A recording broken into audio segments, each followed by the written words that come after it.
স্বামীর বিরুদ্ধে দিয়েছিলে স্বাধীনতার ঘোষণা।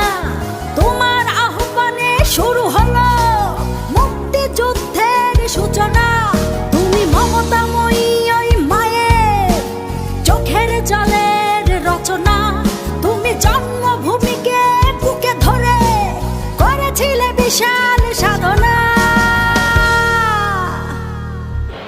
আর ওই পাখিদের কলরবে ভেসে আসে